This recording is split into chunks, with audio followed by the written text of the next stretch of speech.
Hello gamers, welcome back to another episode of Solo Spelunking, and tonight I will continue my Keep on the Shadowfell adventure using Tiny D6 as a rules system. And I will not go into a lot of detail regarding a recap, and I encourage you to watch the first episodes of this series so that you know what is going on. And before I forget, if you like what you see and if you want to support the channel, please do consider subscribing to the channel because it costs you nothing and it makes me happy.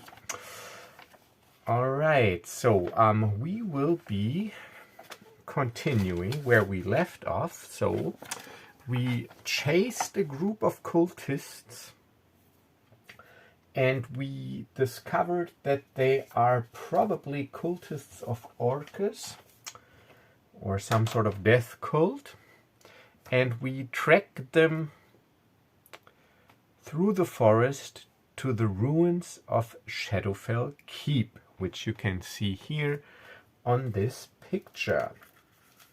And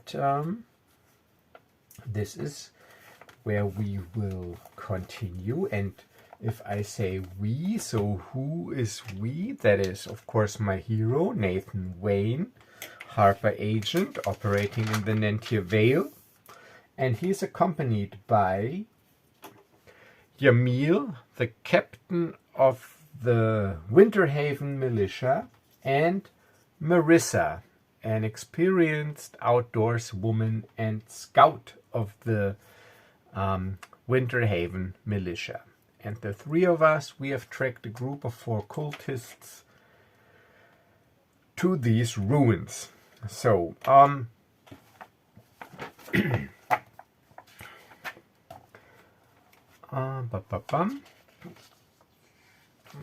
let's see.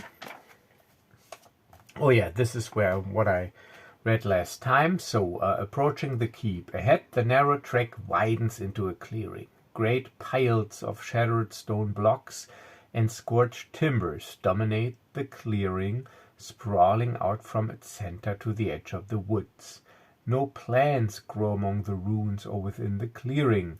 The ground is bare dirt, and although the forest has begun to reclaim the path leading here, it is not intruded into the ruins of Shadowfell Keep. Yet, clearly someone has tampered with the ruins. In the center of the debris, stone blocks and timbers have been gathered into a pile. Someone has cleared a path through the rubble and pulled aside the wreckage to reveal a stone staircase. The staircase descends into darkness. Alright, so this is where we are. So we entered this clearing, and strangely, as we enter the clearing, it is as if all forest animals have suddenly fallen silent. So we can't hear any birds, we can't hear any sound. This all gives this area an eerie, unnatural, foreboding aura, as if some dark force has crept into these ruins and is slowly fighting its way back into our lands. So this is this strange sensation that we got. And yeah, so we also comment on that. So Yamil goes, "Oh, this place gives me the chills." And Marissa goes, "Yeah, definitely. Something is not right here." And I go, "Yeah, I know what you mean. I can feel it too. But don't worry. We are here to set things right. And this is what we will do. All right, prepare yourselves. Get ready. We will enter the dungeon." don't you think we should head back to Winterhaven and report to Pedrake, Lord Pedrake, and ask for backup? Well, looks like the two of you were the only ones that Lord Pedrake was able to raise from the militia and convince to head out of the village and assist me in clearing out the kobold lair. I doubt that he will have more luck raising people to not only clear a kobold lair, but to explore this definitely creepy dungeon. So I think we should see what we can do on our own first. Maybe gather some more intelligence before we head back. We shouldn't waste too much time. I don't know what these cultists are up to. Maybe they're performing some sort of ritual again already. And we need to stop it. Yeah, you are right. We definitely need to stop it. Alright, so get ready. Get your weapons ready. And we will head in. Marissa, since you're the archer, you take the rear. And I have trust in your ability that you can shoot in between or through, or like in between us if anything goes wrong. Yeah, I'm a good shot. Alright, so we enter, or we slowly descend the staircase, and what we can see already is that there's light down there. So there's a flickering of light that radiates into the staircase hallway.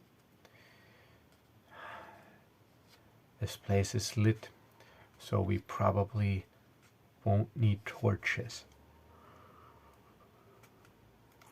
Yeah, that's good. Alright, so let's be careful. And we descend the staircase, which would lead into this area here, which is the Goblin Guard Room. So now I will make some adjustments to the adventure, because these cultists that I encountered, they weren't part of the adventure. They were sort of randomly generated, and now they're part of the adventure. And of course, they headed towards the keep. So we sneak down the staircase, and we hear voices. We hear talking from out of this area. So human voices, definitely, probably from the cultists, but also crude goblinoid voices that speak the common tongue with some sort of accent. Our ritual was disturbed. We encountered a group of bold adventurers. I think these are the adventurers Ninaran reported on. At least one of them is. That the adventurer that just arrived in Winterhaven. We need to inform Kellarel. This adventurer, he might prove more troublesome than we have thought. Alright then. Report this to Kellarel, and we will keep watch as ordered. And I go like, did you hear that? Ninaran? Did he say Ninaran? Isn't she the elf that lives in Winterhaven? Yeah, that indeed she is. So, do you think there's a traitor among the people in Winterhaven? Maybe it's too early to tell, but from the sound of it, it looks like it. I mean, looks like Ninaran is some spy reporting on the activities in Winterhaven. And did you hear the name, Kellarel? Yeah. And I go like, yeah. The kobolds that ambushed me on my way to Winterhaven, they had a written note which was signed just with the letter K. It seems like this Kelleril guy is behind all these strange happenings. Right, so we know we're up against goblins, so let's proceed with caution.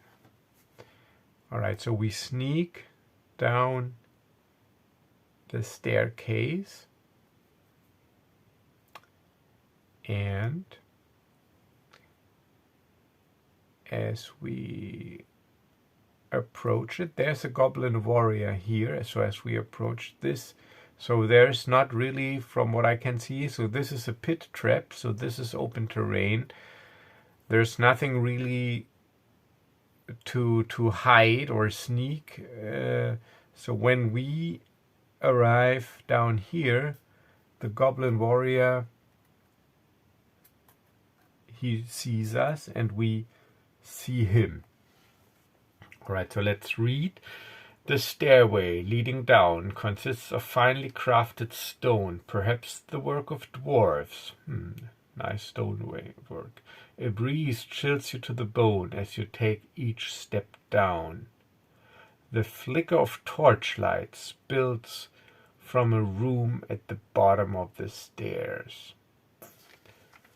All right. Okay.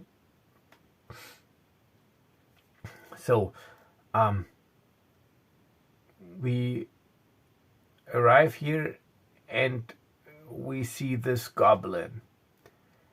And this goblin, he goes, "Intruders!"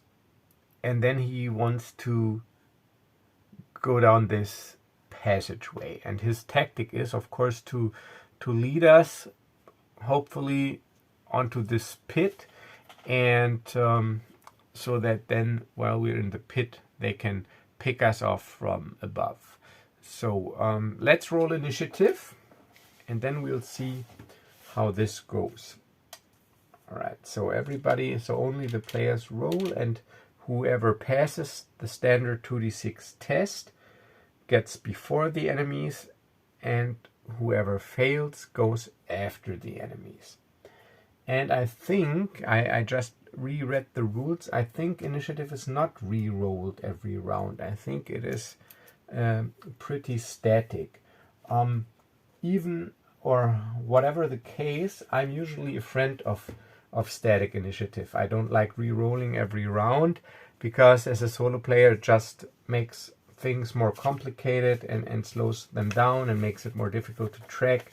So I am a friend of having a strict turn order. So I will go with static initiative, meaning I establish initiative once at the beginning of the combat, and I will keep this turn order through the combat. All right, so Nathan first. He is vigilant, meaning he gets to roll 3d6 for his initiative test with advantage.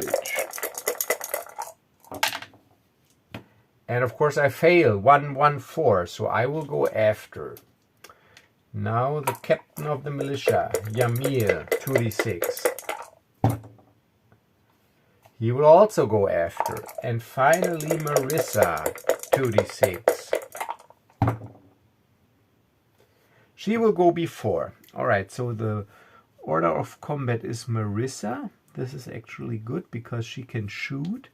Then we have the goblins. We have 2 goblin warriors. Goblins. And then we have Nathan and Yamil.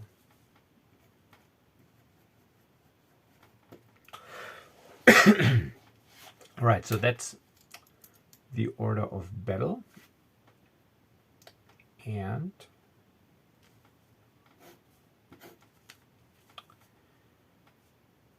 let's give the goblins, let's give him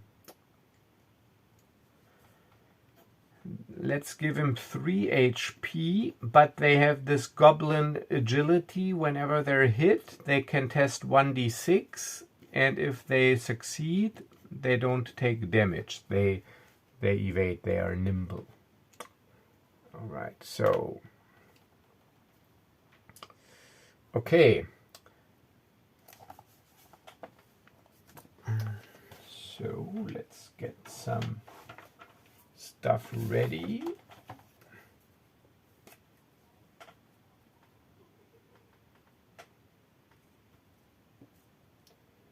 All right, so bop, bop.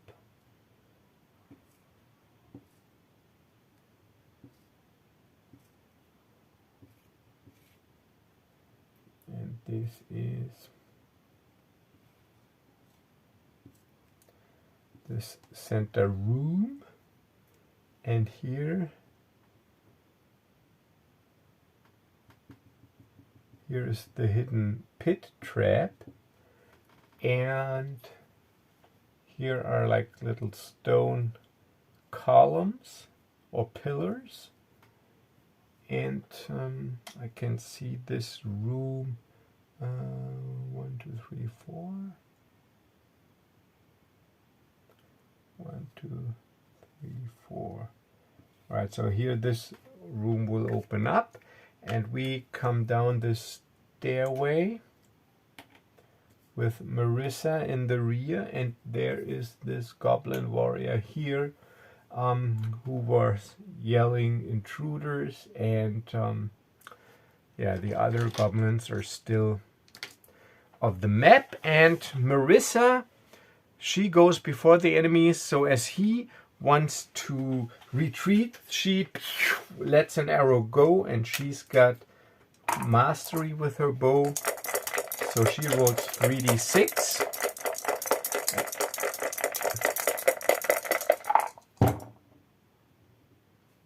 And it's a hit.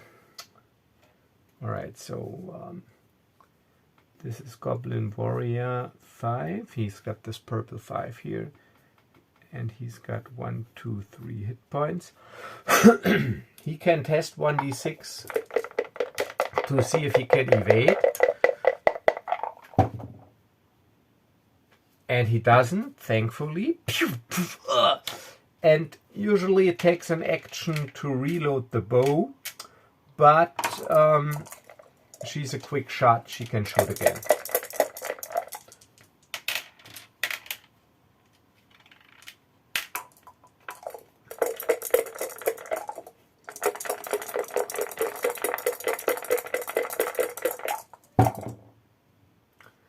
And it's another hit. There's a 6. And again, the goblin can try to evade. And he doesn't. So as he is moving backward, she quickly knocks off 2 arrows. And while he's moving backwards, 1 arrow hits him in the shoulder, 1 in the leg, and he falls down and slows into a crawl. Alright, now the goblin. So he yelled intruders. So he is crawling. He takes his 2 actions to crawl. And he will crawl here off screen because there's this room at the bottom. He will go and crawl into cover. And now we have the snipers. And GS and GS, Goblin Sniper 1 and 2. And I will be using, this is 85 and 87. So I'm going by these little numbers here on the pawn so that I know who has what damage wise.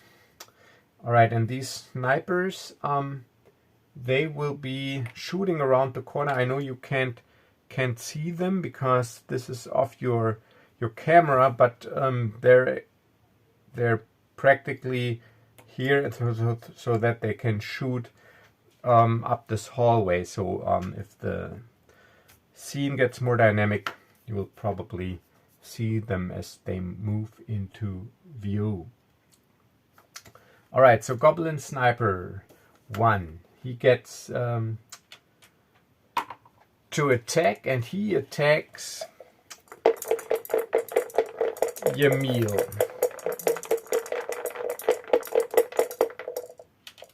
Also with a short bow. And it's a miss, 4-4. And second action, he can also reload and shoot with one action. I'm not a friend of using actions to reload.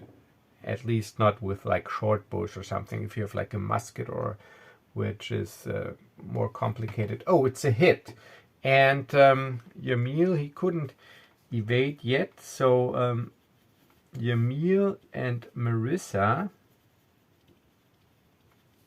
they each can take 6 hits, just like a normal human. 3.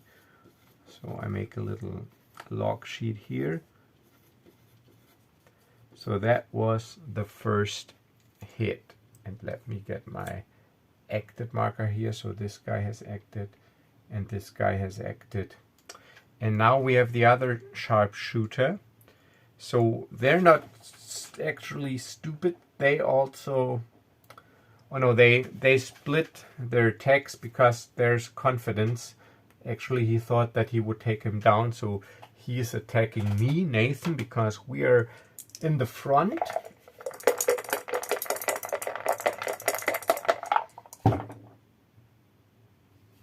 Oh, it's a hit. All right, so, and I'm at, because I'm a solo hero, I have 9 instead of 6 HP and 3 actions. Usually I'm a solo hero, now I'm in a group, but still. So I'm down to 8, and he gets to shoot again.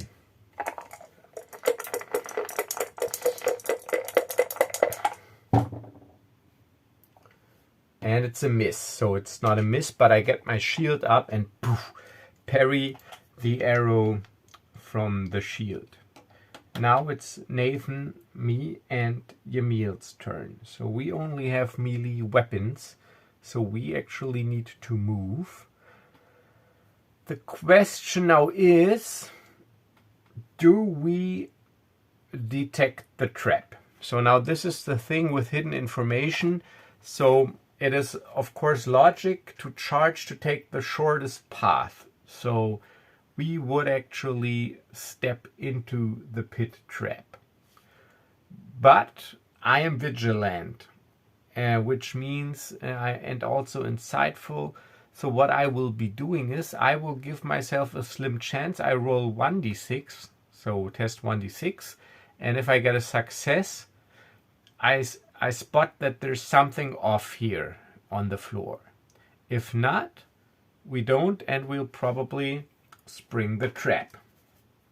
All right, so with this advantage, because we are of course also engaged in combat and don't have all our attention focused on our surroundings, at least not what regarding the floor. And I miss, or no success. So Yamil, but thankfully he goes, no, I go first, Nathan. All right, so I got my shield out, I got my long sword out. Oh, I do have a short bow, but I got shield and long sword out. So I'm going to charge. And in Tiny D6, you can move 5 squares, 25 feet with one action. I got 2 actions, so I go 1, 2, and as I step onto this pit trap, I trigger it. So, features of the area, pit trap. The goblins dug the pit and covered it with a stone-colored canvas. Any PC moving into or past the trap falls in. The trap is hidden until triggered and functions only one time. Yeah, obviously. Anyone who falls into the pit takes 1d10 points of damage and falls prone. The red swarm attacks anything that falls into the pit, so there's a red swarm in there. A DC 15 athletics check is needed to climb out of the pit. Alright, a character actively searching for traps might discover the pit trap before it's triggered. with the DC 20 perception check. Alright, so I didn't discover it, and so I fall in. I take 1d10 points of damage, which I handle as follows. It is either I convert this into 1d3 points of damage. So I'm rolling 1d3 points of damage.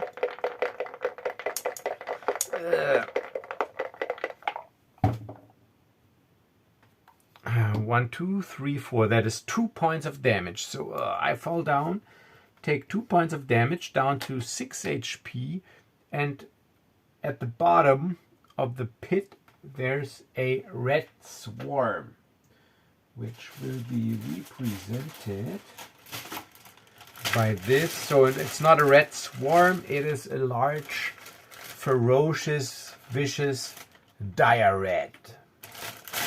So a large, dog-sized, filthy rat. But that was my first action.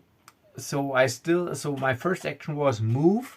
Then I fell into the pit. I took damage.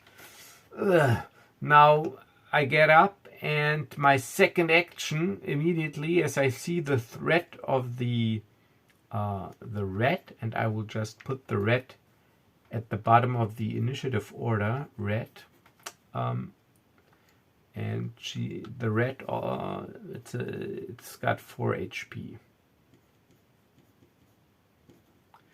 I'll give it 4 HP. Yeah, I immediately attack the red with my longsword, which I have mastered, so with advantage.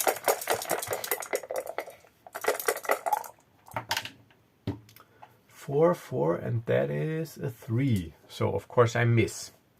So I have acted.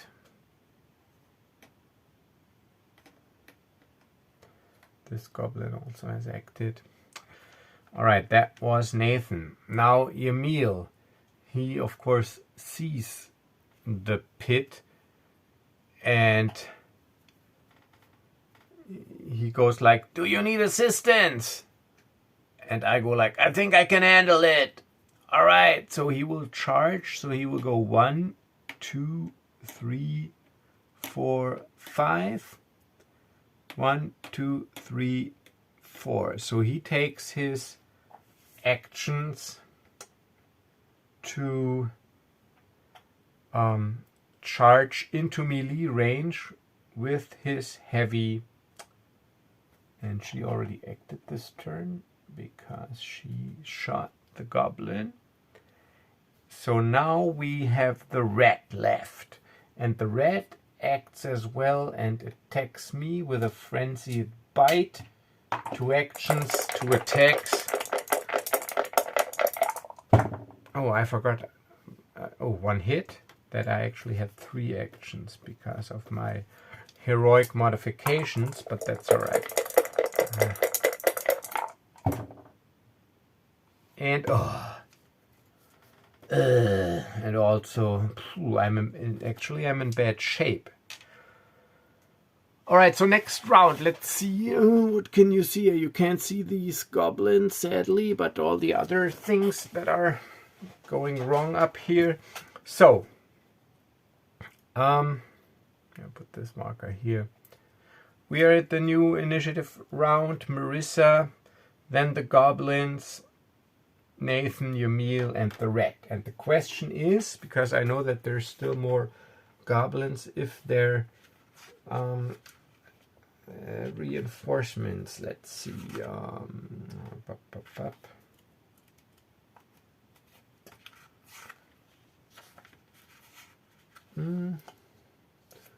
So there's another warrior. Yeah, he needs at the end. So at the beginning of the next round, there will be another warrior joining the fray, but not this round. I eyeball it. So okay. Let's see. This shooter 1, 2, 3 hit points. They all have 1, 2, 3, and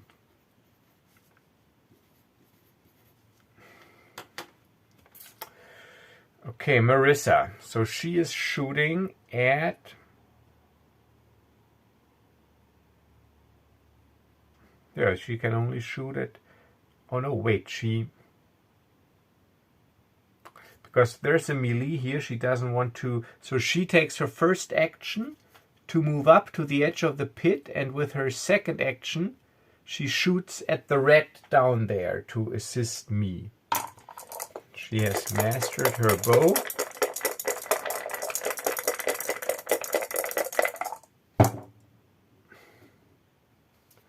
Oh, miss. 3, 3, 4.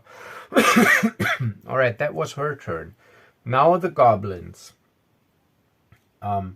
Since they're in melee now, they can't really...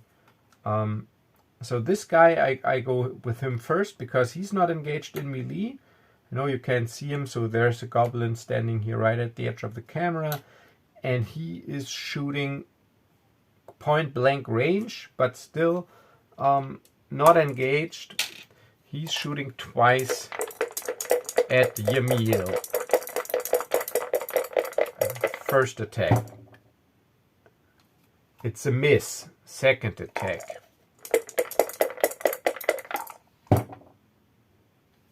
It's a miss, luckily. Alright, and this goblin, the other one, he takes an action and moves a little bit away. So there are no attacks of opportunity here. And then he shoots.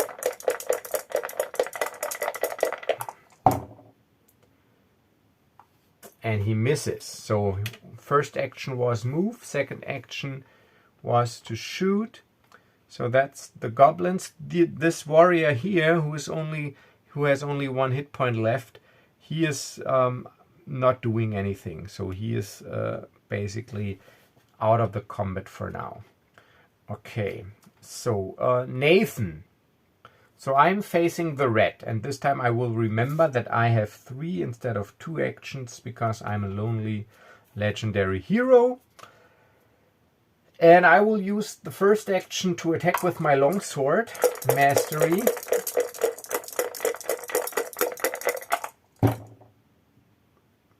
Ah, come on, I miss 1, 2, 4. Second action again, attack with the longsword.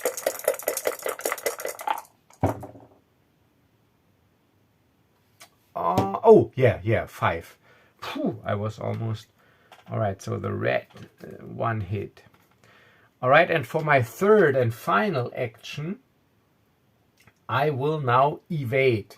Which means whenever she, or the red, it attacks me, I can test 1d6 usually, but I got the trait Shield Bearer because I got my shield, so I can test 2d6 to try to avoid any damage, which will be helpful. So I'm evading. So I have acted. And now Yamil. Yamil, he needs 1 action to move. So he will move over here. And then he will use an action. He has also mastered his great sword to attack, and it's a heavy weapon. He can attack only once, but if he hits, he would deal 2 points of damage.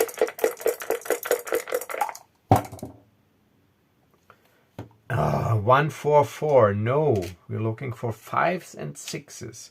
So not very successful. And now the red. The red is attacking 2 actions Nathan. And I'm putting the green dice because I will automatically evade, so I just roll it all in one to save some time. So I would have evaded, but also no damage. That was the first attack. So I'm keeping the red at bay with my shield. Second attack. And the red hits for 6, but I also evade for 5. No damage. So thankfully I took this action and I got the Shield Bearer trait. So I'm struggling, but I'm keeping the red at bay. And now we start the next round of combat. Marissa. So flip this around. Marissa. Now she is taking her first action and shoots the red. Mastered her bow.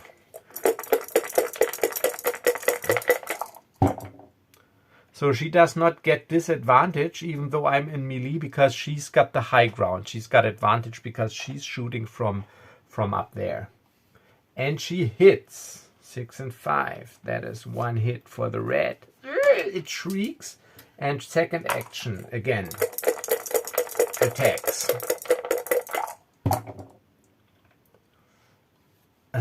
1, 3, 4. Miss. Alright. So that were the two actions of Marissa. Now I said the goblins, the other goblin warriors appear. Let me take a look real quick. See, there's this warrior here. So this is the warrior I wounded. So he retreated into the room. Those snipers, they're here somewhere off camera. So this is where this melee takes place. And this warrior, he snuck up and he's coming now from here. And so he will start his round here and then I can take his two actions from here. So he will appear here. So suddenly he hasn't acted yet. So it's the goblin's turn. Another goblin warrior appears. And that's the one with the cage, because he also has got the number 5, but he's carrying the cage. All right. So, the goblins. Let's start with the guy that just appeared. So he is going to move 1, 2, 3, 4, 5 up here. His first action and his second action, he's going to attack Marissa.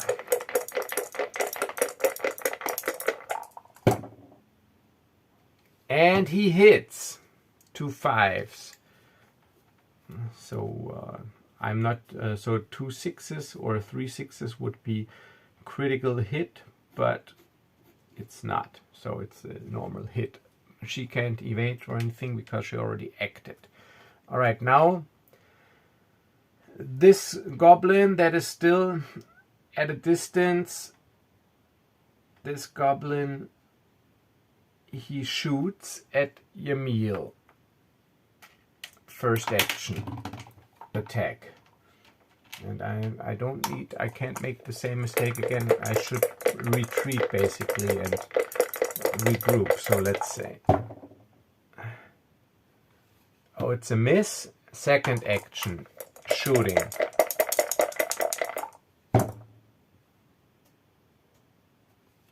One hit. So Yamil takes damage again from this goblin. Now this goblin is again in melee, so he moves back once. First action, second action, shoot. So he can only shoot once. But he hits. So Yamil has taken 3 points of damage already. Alright, so all the goblins have acted. This goblin is still incapacitated, basically. Now the rat. The rat attacks Nathan.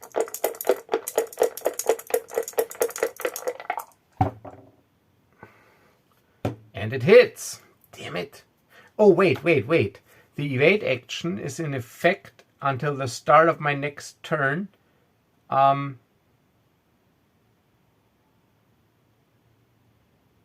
Yeah, wait a minute, Marissa.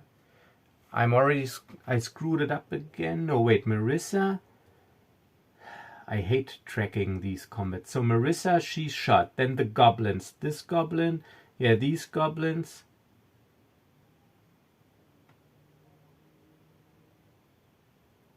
Yeah, I think I missed myself because I was...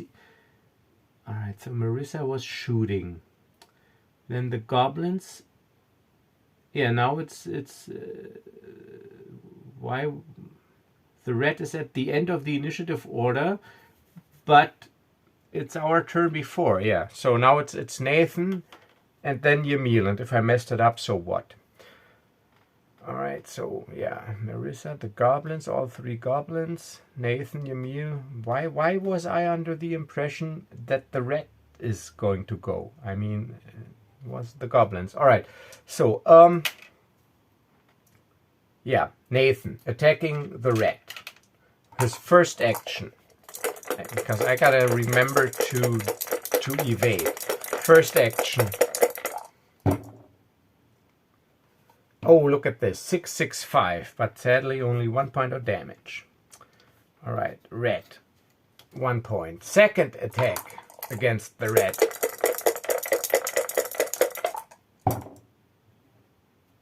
Ah, a miss. All right, and now I already have to make a choice. Do I risk it and use my third action to attack, hopefully killing it, but then I don't get to evade? Or do I play it safe and take the evade action? But I think the thing is, actually my chances with 3d6 are pretty good. I think they're like 75% or so to score a 5 or a 6. So I'm going to attack. I am going to attack, hopefully eliminating this red.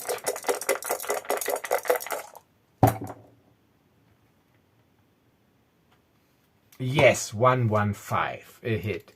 So with my last action, I thrust the longsword into the body of this dire red and it's dead. Alright, that was Nathan. Now it's Yamil, and then it would be the red, but the red is dead. I can cross it off.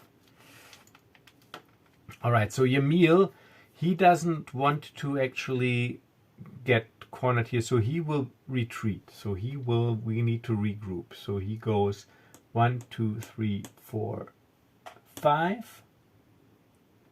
1, 2, 3, 4, 5. He takes a double move to aid Marissa in her fight against this goblin warrior, and I still need, so I acted 2, I still need to climb out the pit.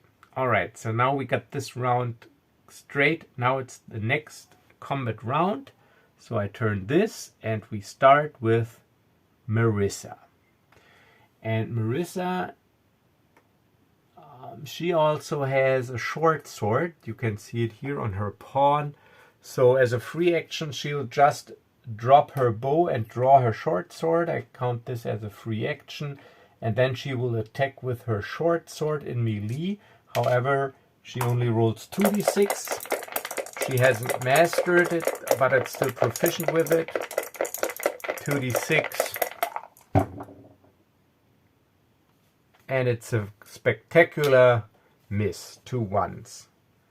So, but that was the first action because dropping and was a free action. So second action, again, an attack. And I'm going to roll the goblin's evade die with my attack. No hit, but also no evade, but no hit. So that was Marissa. She took her 2 actions. And now all the goblins act. Alright, so this goblin warrior, he is now sort of in a bad position. But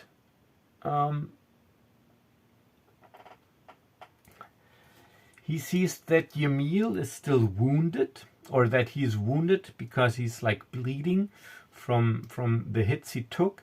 So he is going to attack Yamil with his short sword. Yamil, he used his 2 actions to move.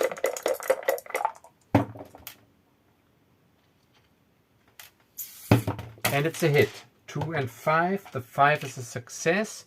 So Yamil is almost down. Second attack. A miss. Thank God, a miss.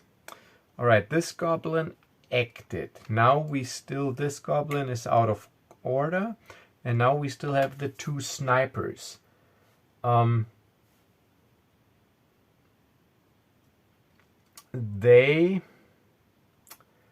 this guy, he moves up 1, 2, 3, 4, 5.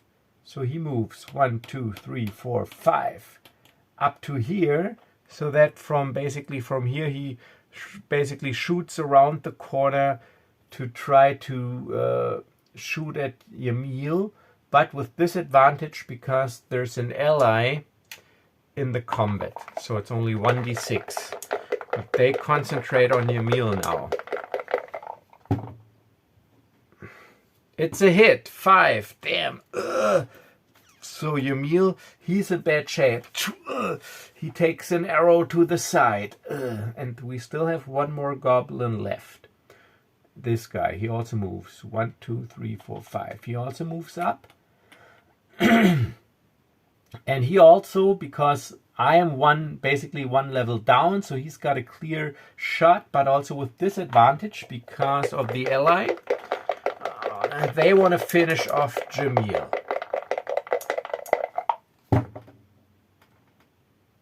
And it's a hit. Jamil goes down. But he can try to stabilize himself. So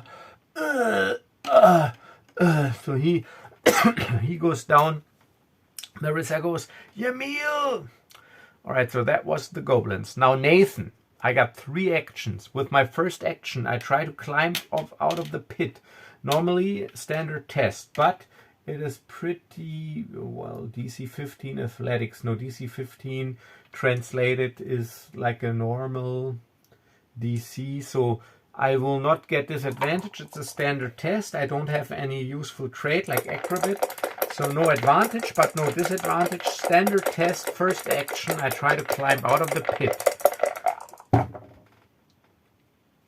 Yes, and I make it. Alright, so first action, I climb out of the pit. That was one action. Second action, longsword attack against this warrior. And I'm rolling his evade die. Oh, it's a hit, but also evaded, so 0 damage. Second action. Third action. Do I know I'm not going to evade? I'm going to attack again. Third action, attack.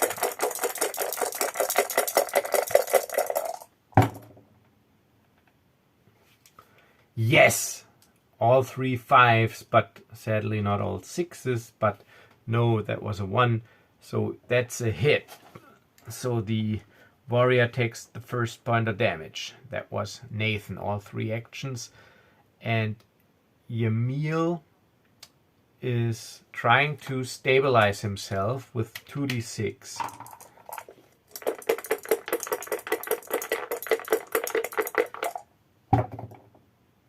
It's like a save. No. So he gets one more chance to stabilize himself next round, and then he's dead. Unless someone helps him. And that's it.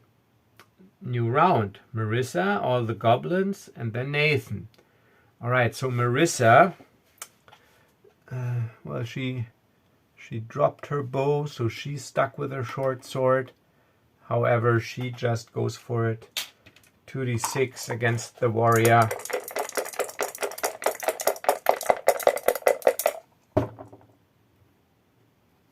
Ah! 3 and 4. No. Second action. 2d6. Ah, 2 and 3. No. So no. Marissa is not doing anything. Now all the goblins. Alright, so the warrior. He attacks Marissa because he thinks she's the easier threat and he wants to get rid of the easier targets first. She's already wounded. She took 1 hit already. First action, it's a hit. Second action. Oh, 2 6s. Alright, so that's a critical hit, causing 2 damage.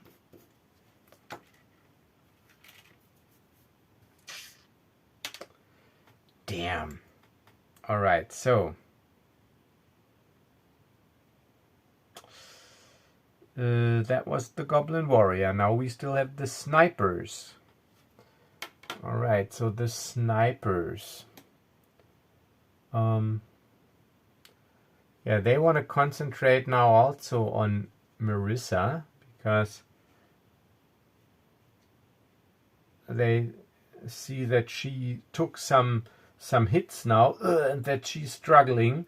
So this sniper is shooting at her, but also disadvantage because there's still an ally in the melee. First shot. Luckily a miss. Second shot. A miss. Whew. And this sniper as well. 2 shots. You know, I'm rolling them both together, so I need 2 shots with disadvantage. 1 hit. Alright. We need to retreat. I'm in bad shape. That was all the goblins. Now Nathan. Yeah. Alright, let's do a fighting retreat. First action, Nathan with his longsword attacks the warrior.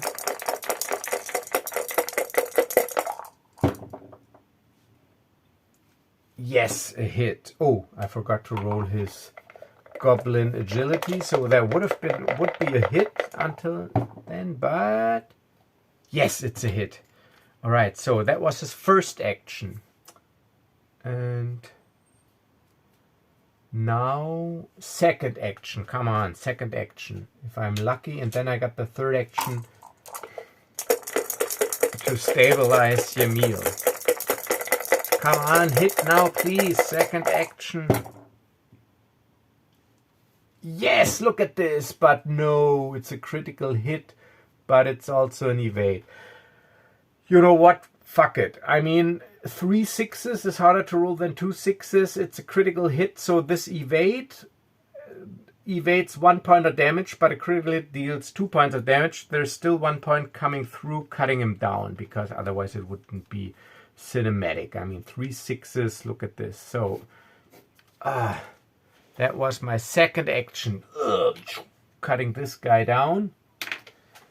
And with my last action, I'm going to stabilize Yamil so that he doesn't need to roll. I'm not sure if I have to roll a test for that. I'm not going to look it up. I'm just going to rule that I am able to stabilize him. And yeah, so we can carry him out of there. So that was Nathan. Now it would be Yamil. He doesn't need to roll because he's stabilized. Now we start the next round with Marissa before the goblins. And she takes a double move and retreats out of the dungeon. The goblins, however, they still have their turn. And they now focus on me. And since there's not an ally anymore in the way, they get to roll standard tests. So the first goblin, this one, 2 actions, 2 shots with a short bow. Miss, thankfully. Second action.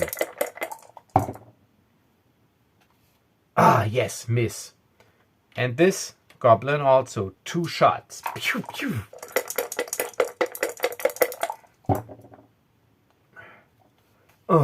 6-5, a hit. I'm at 3, but even though if he hits now, even if it's a crit, I can make it out of it. Yeah. It's a miss.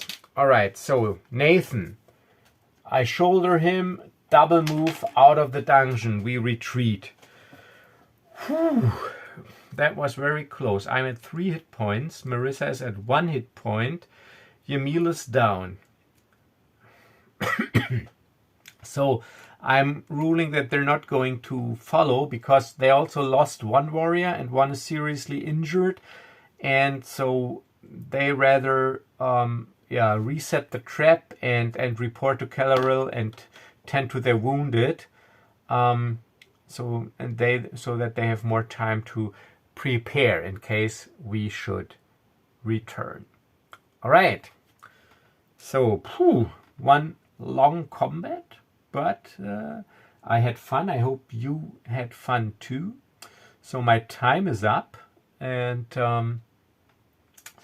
yeah, I will see you guys in the next video, which will be again then a Star Wars video and using my new product, the Solo RPG framework and toolbox for space opera games. So if you haven't picked it up yet, I'll put a link to my stuff in the description. Please do. I can say, of course, I'm biased. I'm having a lot of fun with it. So I'm playing my private game that I used in the extended gameplay example. I'm playing this, or I continued this today in the morning on the kitchen table, and I had fun because I generated an urban. So just to talk a little bit about it here. So I generated an urban encounter, street urchins destroying, and then gang member. And as I said, in this encounter generator, you gotta sort of adapt it a little. So what I did is, so it was my character. He went through the city streets of, I was in Tatooine, and it was already late, and he saw these street urchins tinkering with, because street ganger destroy, I figured they're like a speeder gang, so they tinkered with a speeder that featured like these gang colors of a local speeder gang for whatever reason. And then I made an oracle roll if they're surprised by the gangers, and they actually were.